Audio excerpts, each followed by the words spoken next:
Sean Hannity had enough of this DSA candidate. Your president tried to kill that in order to be president again. Well, he's also your president. You do live in the United States, whether you like it or not. During a heated interview, DSA's Chris Rabb tried distancing himself from his organization's own platform until Sean Hannity went through it point by point, proving he actually agreed with much of it. And today, we're breaking it all down. So if you enjoy content that cuts through the noise, hit that subscribe button and let's jump right into it. Let's go through the DSA beliefs, yes or no? You want to eliminate the U.S. Senate? That's not really what I ran on. That's the DSA national platform. Okay, I'm asking. You're a DSA member. I'm letting you know what I ran on because I'm the Democratic nominee for the 3rd congressional district. Do you want amnesty? What I ran on. Sir, I'm asking you quick questions, then we'll give you time. Do you want amnesty for illegals and to abolish borders? What are illegals?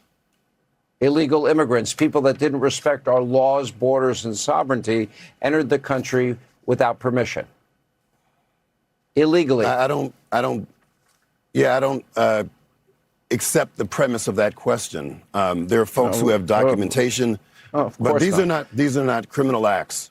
First of all, yes, Chris is the Democratic nominee, but that doesn't change the fact that he ran as a DSA candidate. They celebrated his victory on their own website, saying Chris Rabb defeated an establishment-backed opponent and another secretly funded by the AIPAC, adding that Philly DSA, together with thousands of other working-class people across Philadelphia, organized to make his win possible. Secondly, he's hardly the first person to suddenly distance himself from the DSA's national platform. AOC pulled a similar move just the other day. But those are mainly empty words to make these politicians seem more digestible to the average voter, especially since recent polling shows less than half of Americans say that they would vote for a socialist candidate. But when Hannity went through the platform point by point, Rabb kept nodding along and agreeing with him. Do you want to abolish ICE? Absolutely, and dismantle the immigrant concentration camps. Do you want to defund the Department of War? We need to radically reduce how much money we're spending with the Pentagon. Absolutely, our war budget is radically larger than every other country combined. Do you want to end all deportations? Do I want to end all deportations? We want to make sure that there's an immigration system that is fair, just, and efficient, and we don't have that system. There was a bipartisan bill in the Senate that was moving towards that, but your president tried to kill that in order to be president again. Well, he's also your president. You do live in the United States, whether you like it or not. Would you like to eliminate cash bail and establish a wealth tax?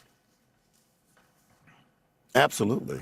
If the DSA keeps dragging the Democratic Party further to the left, everything we saw during the Biden presidency could end up looking like Training Day. It's not an exaggeration to say they want to fundamentally change the system, and many of their proposals completely lack common sense. Just look at immigration.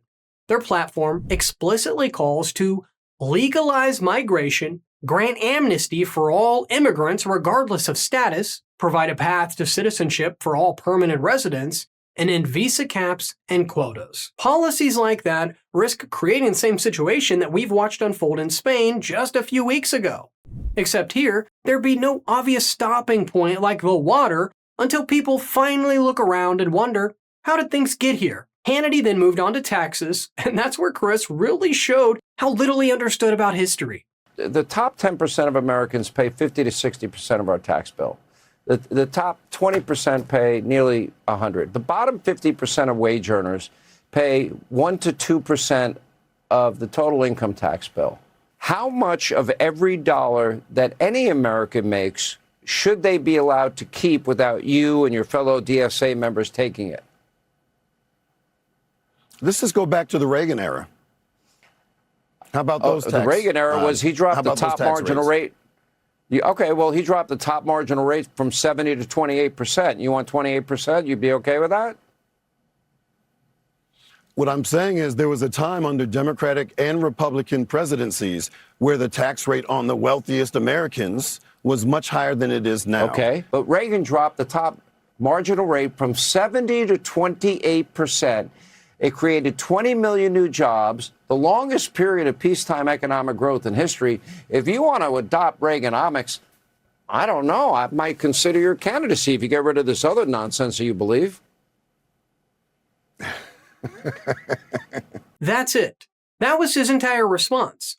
With many of the DSA candidates, once you get past the vague slogans about taxing the rich or having the government take over highly profitable private businesses, good luck getting clear answers. Some argue the middle class should pay more as well, while others talks about taxing the hell out of the millionaires, without ever giving you a clear threshold what that means. But even the word millionaire doesn't carry the same meaning that it once did. Plenty of homeowners who bought at the right time, saved for decades, and invested wisely are technically millionaires on paper without living anything close to the lifestyle. And after the inflation that we've seen over these past few years, that number is only going to become less meaningful as time goes on. Would you like to abolish prisons and abolish the police? Well, what's interesting about that statement is long before there was any notion of policing, we had founders that did not even understand that term. Policing is something that's evolved over time. Okay, I'm talking about police that arrest bad people, that commit crimes and commit robberies and rape, the child molesters, the drug dealers, those people, the people that have guns that Were there people protect who did the that innocent. before the term police existed, though? Let's Well, talk about this in the appropriate context. You want to go by the definition. Everyone watching this show knows what policing is. We need to keep our communities safe, and there are ways I didn't of doing ask that. you, do long you before want the the term police ever existed. Then how, if you Do you don't believe in have police, sheriffs? how would you protect the Do you people in believe your in state district? troopers? State troopers, can they be armed in your view?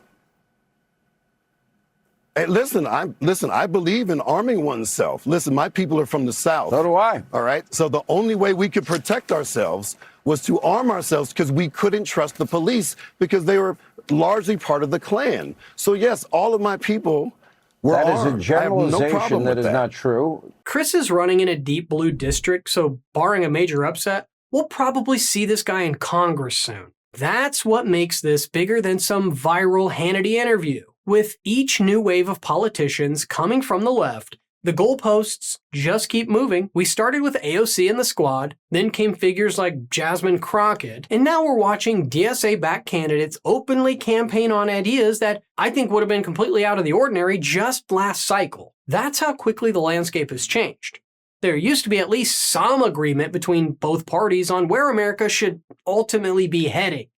But the fight mostly centered around how to get there. That's disappearing, because one side is presenting clear policies, while the other is increasingly arguing to destroy the system itself.